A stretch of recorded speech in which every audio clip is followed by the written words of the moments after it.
part of this cast. There's so many talented people. I guess the hardest, all of my friends.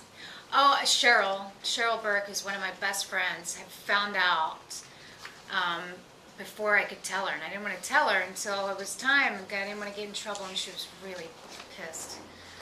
Like, I can't believe you kept that from me. If I went on General Hospital, and I'm like, oh man, you're right. I didn't mean to, but I hadn't even signed a contract yet. I didn't want to jinx anything. She's like, you knew. So I know better now. You were on the first season, and you were the only one who had to do a dance-off after. Were you able to keep your disco ball trophy, or did they take you a bet? And do you think that the new seasons since then have become more competitive? Okay, the first part of that, yes, it is my trophy. I won the first season of Dancing with the Stars. The dance-off was technically a charity dance-off.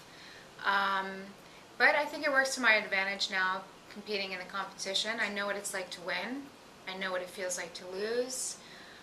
And I know what it takes for both of those things to happen. And what was the second? Do you think it's more competitive now? Oh, yes. Oh, my gosh, yes. I think 150% it's more competitive now. We were the first season. We really didn't know what we were getting ourselves into. We kind of set the bar for how competitive the show was. But I think every year that it continues, it gets a little edgier. So as you can imagine, with the most talented of all seasons, this season is just going to be incredible. It's going to be a incredible competition to watch. It really is. I kind of wish for a second I could picture, like, look from the outside looking in of what that's going to look like. It's just, I feel like the talent level has to start at like a 7. There's no error for messing up. Technically, you've got to come in like ready, prepared. If you can't come in from like your last day, then like I need to get into private lessons or something like that. Prepare before I start actually preparing.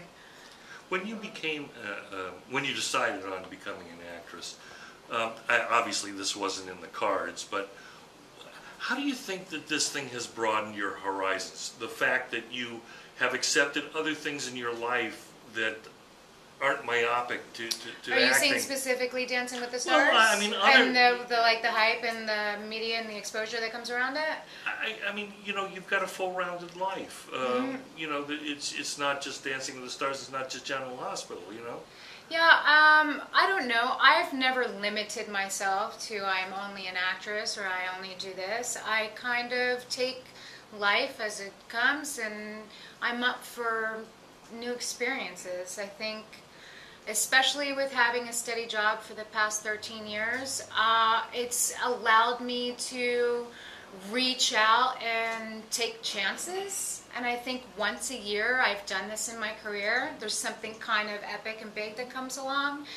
And whether it's doing Dancing with the Stars, or I headlined and opened Peep Show in Vegas with Mel, and have Dirty Soap, and, you know, movies and stuff. And I feel like I choose once a year to kind of take a risk.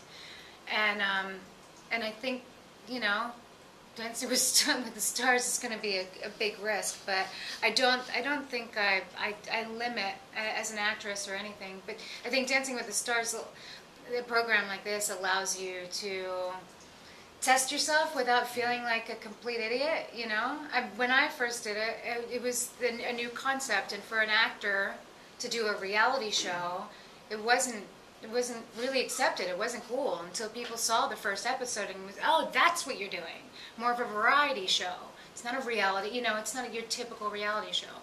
So, yeah, that's how that goes. While you're working in General Hospital, you're also going to be doing this other at the same time. Now, you'll have to have some time off after learning all those dialogues and all that stuff. Yeah, I wish. Unfortunately, no, not really. They're giving me Mondays and Tuesdays off because obviously they're the taping days for the show. I'll have to make up my missed days Mondays and Tuesdays on Wednesday, Thursday, and Friday. Right now our schedule with General Hospital is really extreme. We're doing almost, I mean, I did 10 shows last week and 10 shows this week. up to between 40 and 60 pages of dialogue a day by myself. So it's going to be challenging. I'm definitely going to test the greater part of myself and what my will is and how dedicated I am. How much time do you devote to the General Hospital as a whole? So how much time do you have to rehearse? I would say General Hospital, every single day I'm in there at 6:45 in the morning, and I can get out as early as 11 a.m. or 6 p.m. I hope they work with me on the schedule and they make sure I'm up first. So it'll be, but then I got to go home and study, so that's another hour and a half that's gone. And dancing, I would imagine we're going to spend at least 3 to 5 hours a day rehearsing. So, You have any time to sleep? yeah. Were there artists that you looked at when you were a kid growing up that you wanted to borrow their career? You wanted yeah. just like a little piece of what they had. Who were those people, and what kind of inspiration Like did they my provide? influences growing up? Yeah. I mean, it's all over the board for me. I think it's interesting that you asked that question. My influences didn't come from artists. They came from my family and my surroundings. I didn't grow up in a household where the TV was on a lot, or we stayed and watched movies and daydreamed. We weren't allowed in. I'm one of 5 girls. We weren't allowed in the house until it was dark out. You know, most parents are the opposite. We had to go get lost and explore and play, yeah. So, I mean, as far as who my inspirations were growing up, it was my great-grandmother, it was my mother, with these strong, really independent women. And people that I've met along the way. I have teachers and my sisters, like I said.